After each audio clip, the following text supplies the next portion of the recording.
Hi, I'm Lisa Berger. And I'm Richard Cameron. We're both underwriters here at Optimum Re and are here to present this case notes on business financials. So the case that we have for you today is on a person named Jake. He is a 38-year-old male, non-tobacco user, and he's come in for $20 million of term. His occupation is an optometrist. He owns his own practice, along with some other various businesses and some real estate. So for a 38-year-old, he's got quite a few assets going on. The beneficiary is his spouse. He happens to have 7 children. His stated income is $5 million and his net worth is $40 million.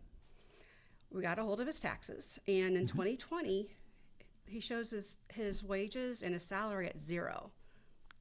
Okay, so we looked at the AGI. There was a loss of $2.3 million. Ouch. Not the usual case that you see. He also stated that his business income was $1.5 million. And on the K-1, on his tax return, it showed he had a combined business and real estate loss of $3.1 million. So, of course, we asked for 2 years tax returns. Right. And on the 2021 taxes, again, the salary wages showed 0. The AGI was a loss, but much less. He only lost $400,000 that year. And his business income was at $6.5 million. The K-1, looked at that again, and the combined business and real estate losses were $14.3 million. And $11.5 million of that was from one of his LLCs. It's not his optometry practice, but it was one of his businesses that he has. Okay. We also got the CPA statement because we needed a little bit more flavor on this.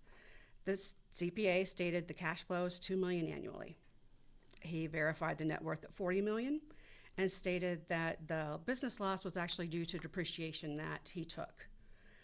The EIR verified that he did purchase a property of $58.8 million and took out a $40 million loan. Okay, so gut check.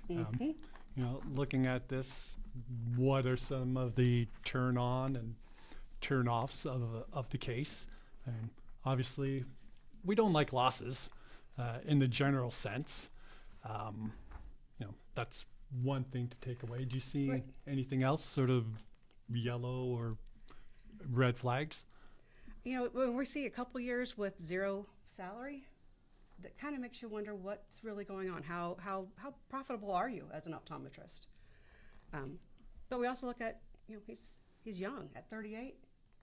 Yep, lots of mouths to feed, obviously. Yeah, yep. And then 7 kids. Got a big family going on there. So yeah. All right. Well, we took a bit of a deeper dive into this one because it doesn't appear to be a decline financially on the surface. So yeah. So let's look at the favorables and unfavorables factors of this case. On the favorable side, we have income from the business increasing from $1.5 million to $6.5 million in 1 year. We have what seems to be a depreciation factor that's being used to reduce its tax impact. We have a CPA license verified, giving us this information. And this telling us that we have a cash flow of $2 million per year. And most importantly, the recent purchase of a almost $60 million asset using a $40 million loan. And all those favorables really kind of took us over the hump of the unfavorables of the 1040 tax form showing no income, a negative AGI, and a 1-year loss that was pretty hefty at over $14 million. Yeah, right. And I think it's important to note too. He has multiple businesses. Yes, he's an optometrist, but he also owns a great deal of real estate and other businesses. And with the purchase of the $58.5 million asset and the ability to get a $40 million loan, he could have sold some of those shares at a loss to cover some of those expenses. So if we're looking at the CPA income or the cash flow of $2 million, can we get to $20 million? If anything, I'd say he's underinsured. Exactly. To be frank, we're seeing this depreciation being used, to reducing his income. The revenue is there and it's growing, but what he's actually doing is growing his business at the same time. And certainly banks don't give out $40 million loans to poor risks.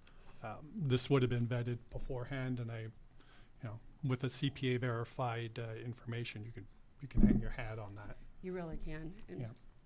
and it's just a good reminder that just because somebody uses depreciation, it's not a bad thing. They have the assets. They're taking advantage of our tax laws, and looking at the tax forms helps you clue into what's going on there. If you have the full schedule of the tax forms, Form 4562 will show you carryover losses over prior years, because you can only carry over certain amounts, and they'll build that and carry them over. And if you've got current assets, lines 19 and 20 will show you some specific amounts, and they can answer that question pretty quickly. Tax returns can be a little bit overwhelming at times, so if you know what lines that you want to focus on, that kind of helps. Yeah. Yeah. And if you're looking at business income and loss, the K1 gives a lot of information. That's right. So, to wrap things up, this, seems to be, although, with a couple seemingly yellow flags at first with these losses, actually a slam dunk. So we'd like to thank everyone for listening to this case notes on business financials. And, if you have any questions, feel free to reach out to any one of us, and we'd be happy to discuss further. Thanks for your time. Thank you very much.